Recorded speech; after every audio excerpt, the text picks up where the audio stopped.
Iya, pemirsa, sebelum kita lanjutkan perbincangan, kita akan sama-sama simak infografis berikut ini. Ini adalah kronologi sengketa tanah versi Mimi Jamilah. Di tahun 1976, ayah Hajah Mimi Jamilah, Abdul Hamid, membeli tanah tunai dan lunas milik Juju Saribanondoli di depan notaris, namun belum balik nama atau SHM. Kemudian ditolong oleh Bambang Herianto untuk dijual. Kemudian pada tahun 1979, melalui Bambang, penjualan tanah diserahkan kepada Ahmad Arif dan terjual kepada Kayat pada tahun 1982. Ditengarai Bambang Herianto ada masalah pribadi dengan Kayat, yakni utang piutang terkait tanah milik Abdul Hamid. Objek sengketa tanah menjadi bajakan Bambang dan Ahmad Arif. Pada tahun 1979, Kayat melakukan balik nama SHM untuk sertifikat nomor 325 dan pecah sertifikat 4 bidang SHM nomor 704, 705, 706, dan 707. Bambang Herianto tidak menyerahkan uang hasil penjualan Kayat. Abdul Hamid hanya mendapat 1,2 juta rupiah. Uang sisa penjualan tidak dibayarkan hingga Abdul Hamid meninggal dunia. Kemudian pada tahun 96 terjadi transaksi jual beli antara Kayat dan Tunggul Paraloan Siagian atas SHM 704 seluas 2,4 hektar dan 705 seluas 3.290 meter persegi. Pada tahun 1997, Hajah Mimi Jamilah menggugat Kayat, Tunggul Paraloan Siagian, Bambang Herianto, Juju Saribanondoli, dan notaris Rizul Sudarmadi ke PN Bekasi. Di tahun 1997, gugatan dimenangkan oleh Hajah Mimi Jamilah di PN Bekasi. Kemudian tergugat kalah karena transaksi tidak sah atau tidak lunas atau wan prestasi. Tunggul Paraloan Siagian menemui Mimi Jamilah untuk damai atas SHM 704 dan 705 yang dibeli dari Kayat. Kesepakatan damai ini dilakukan di depan notaris Rizul Sudarmadi.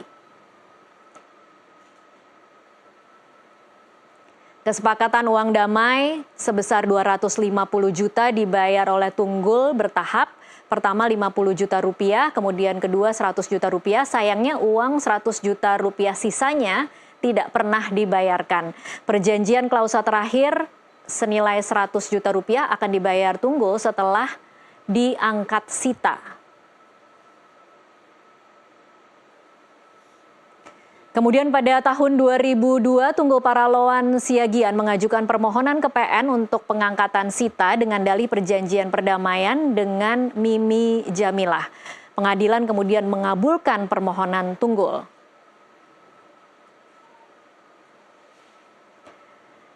Di 2014, Mimi Jamilah mempermasalahkan tanah Abdul Hamid lagi karena pihak Bambang Herianto, Kayat, Tunggul Paraloan Siagian sama-sama belum melunasi pembelian. Kemudian pada 2019, Tunggul Paraloan Siagian menjual SHM 705 seluas 3.290 meter persegi kepada pengembang klaster Setia Mekar II, Abdul Bari. Abdul Bari kemudian memecah SHM 705 menjadi 27 bidang ke para penghuni yang membeli klaster Setia Mekar, ada 19 rumah dan 8 ruko.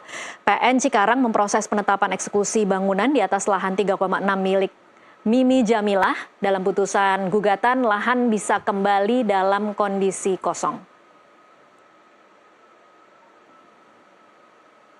Di 2024, eksekusi pengosongan ditetapkan oleh PN Cikarang dilakukan pada 20 Januari 2025, namun dengan pemberian waktu hingga terlaksana pada 30 Januari 2025. Iya, kita langsung kembali berdiskusi. Saya ke Pak Harison lagi. Pak Harison, ini tadi kalau kita lihat ada sebenarnya upaya damai di 2002 dan sudah ada uang yang dibayarkan tetapi tidak lunas. Ini kan sebenarnya celah ya Pak Harison yang kemudian mungkin bisa dijadikan kalau ada yang kemudian menyebut ini investasi jangka panjang ketika perdamaian itu tidak benar-benar selesai, orang yang mengaku damai merasa uangnya belum diterima secara lunas, tetapi orang yang mengaku sudah membayarkan kemudian mengajukan pengangkatan sita. Nah, apa komentar Anda terkait ini? Ya, kalau BPN itu tidak bisa masuk ke pokok perkara. Satu, karena BPN bukan pihak di situ, jadi tidak dilibatkan dalam perkara ini BPN. Jadi apa yang terjadi, yang diputuskan oleh hakim, ya itulah hasil perkaranya. Iya, Pak Harrison, tapi mungkin mohon maaf saya potong.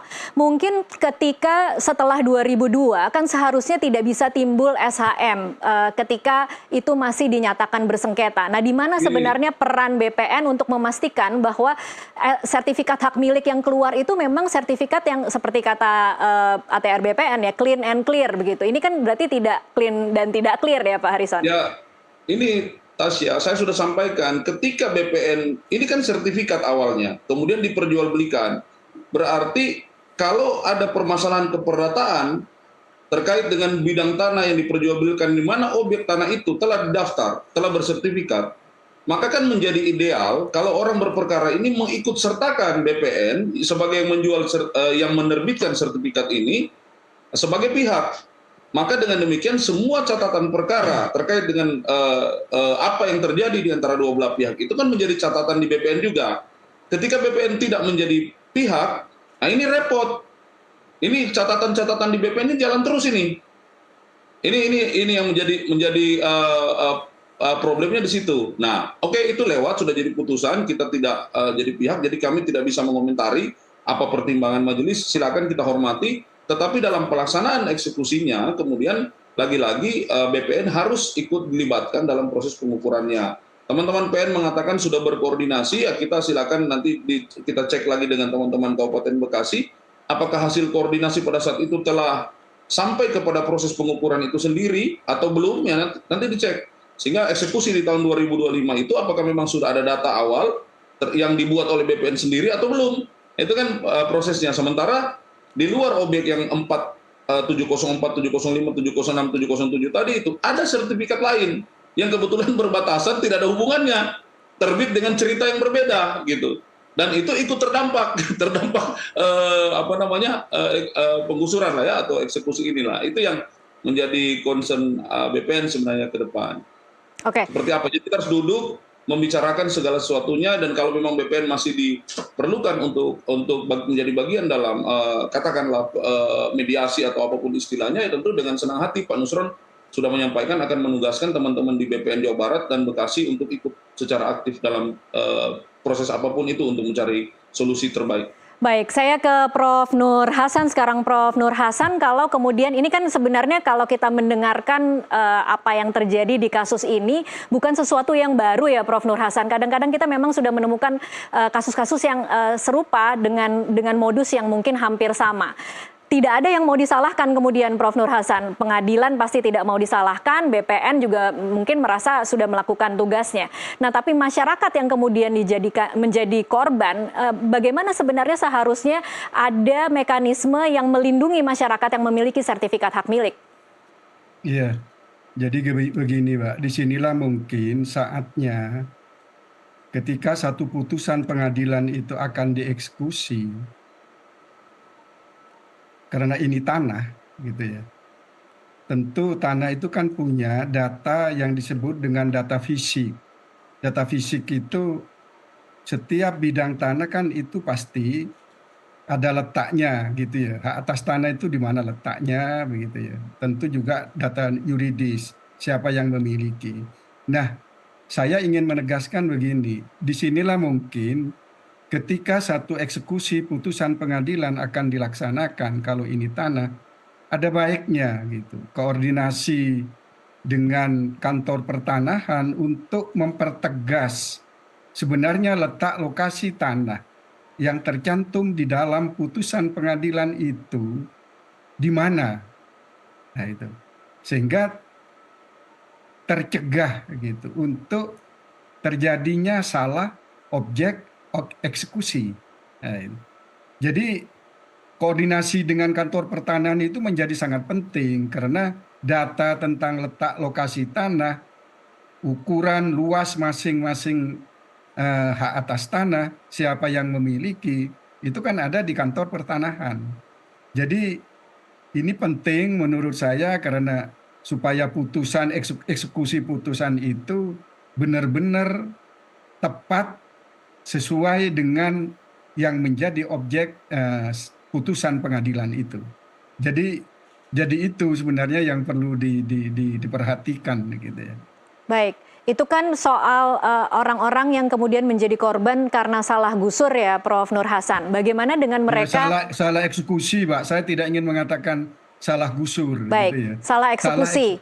Iya, salah eksekusi. Saat ini rumahnya sudah rata dengan tanah, tapi ternyata tidak termasuk sebenarnya dari objek yang harusnya dieksekusi.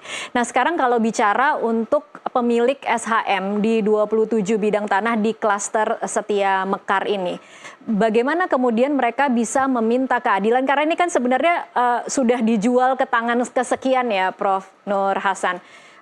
Bagaimana mereka kemudian bisa mendapatkan keadilan ketika PN kemudian mengeksekusi, kemudian PN merasa sudah berkoordinasi dengan BPN, BPN merasa tidak ada koordinasi dengan pengadilan.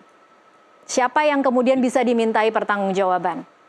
Tadi sudah saya katakan, Mbak, setiap kerugian itu ya dapat dimintakan pertanggungjawaban terhadap siapapun yang membuat munculnya kerugian pada seseorang.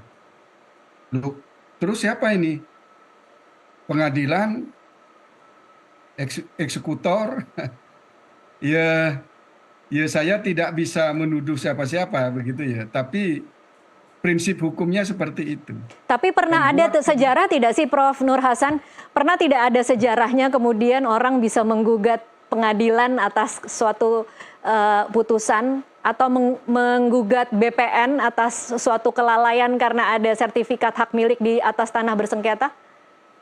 Ya terbuka gitu ya, kan hukum itu kan tidak memandang siapa begitu loh. Pokoknya intinya siapa yang membuat kerugian bagi orang lain, dia yang harus bertanggung jawab gitu. Itu saja prinsipnya. Siapa? Ya entah, saya kalau kan hukum tidak memandang ini pejabat, ini punya jabatan begini gitu ya. Ya pokoknya siapa yang membuat kerugian bagi orang lain, dialah yang harus bertanggung jawab. Nah, itu saja begitu kalau dari sisi hukum. Oke, baik. Saya kembali lagi ke Pak Harrison. Pak Harrison, kalau kemudian ada juga yang membuat tanggapan, ada tudingan bahwa petugas kantor pertanahan itu kadang-kadang terlalu mudah percaya pada dokumen atau klaim orang yang mengajukan permohonan. Jadi ada kritik bahwa petugas pertanahan tidak melakukan ukur tanah, tidak melakukan cek dokumen, tidak mengecek batas tanah. Apa komentar Anda? Ya itu kan penilaian orang. Kita bicara saja fakta. Terbitnya sebuah sertifikat itu harus diyakinkan dalam dua aspek. Pertama tadi yang Prof. Nur Hasan sampaikan, aspek fisiknya. Apakah tanah itu ditempati oleh yang bersangkutan, dikuasai? Batas-batasnya apakah sudah sesuai utara, timur, selatan, barat? Setelah itu berpindah kepada aspek yuridisnya. Bagaimana riwayat dia memperoleh tanah itu? Warisankah? Jual belikah? Hibahkah? Atau apa? Apakah baru pertama kali didaftar? Atau dia adalah produk turunan dari sebuah sertifikat yang sudah pernah terbit sebelumnya? Semuanya itu dicatat. Hanya memang ATR BPN ini kan kewenangannya adalah formil, gitu ya. Kewenangannya adalah formil. Dia tidak punya kewenangan untuk mengecek secara materi. Tetapi sepanjang dua aspek pendaftaran tanah itu, fisik yuridisnya terpenuhi dan pengecekan pasti juga dilakukan. Nah, itu yang dilakukan oleh ATR BPN, mengeluarkan produk hukum yang bernama sertifikat. Justru kami dalam kesempatan yang baik ini juga ingin menyampaikan bahwa untuk menghindari hal-hal seperti ini terjadi, minimal masyarakat bisa melakukan langkah-langkah mitigasi atau langkah-langkah preventif yang bisa mencegah kesalahan pembelian objek yang bermasalah. Apa misalnya Pak Harrison? Karena kalau saya mendengar pernyataan dari warga di klaster Setia Mekar, mereka mengatakan ketika mau melakukan pembelian sudah melakukan pengecekan di BPN dan sebenarnya tanahnya clear. Lah, tadi itu loh Tasya saya bilang, ketika BPN bukan merupakan pihak yang diikutkan di dalam perkara, berarti kan BPN tidak punya catatan apapun Oke, tentang sertifikat itu, jadi kecuali tindakannya BPN menjadi pihak oke. yang terikut. Oke, jadi kemudian catatan untuk warga masyarakat yang saat ini sedang melakukan transaksi jual beli nih misalnya Pak Harrison, was-was dengan sertifikat hak milik yang ia ingin beli, harus mengecek ke pengadilankah untuk mengetahui? Pengecekan itu harus ada dua, pengecekan secara fisik maupun pengecekan secara yuridis. Kalau di BPN dilakukan pengecekan, maka BPN akan mengeluarkan hasil sesuai dengan catatan yang ada di BPN. Tapi kalau memang ada, kan bisa juga dicek di kelurahan, riwayatnya ada nggak di situ. Ini sengketa dari tahun 99 loh, putusan inkrahnya, Tasya jangan lupa. Baik, Berarti kan perkaranya sebelum itu. Maka pada saat melakukan transaksi atau apapun kan sebenarnya bisa lakukan pengecekan. Cuma kalau di BPN itu sepanjang memang catatannya tidak ada, karena mungkin juga bukan pihak atau memang belum pernah ada orang yang melakukan permohonan catatan blokir atau apapun, maka di dalam pemeriksaan BPN itu pasti akan tidak ada catatan itu.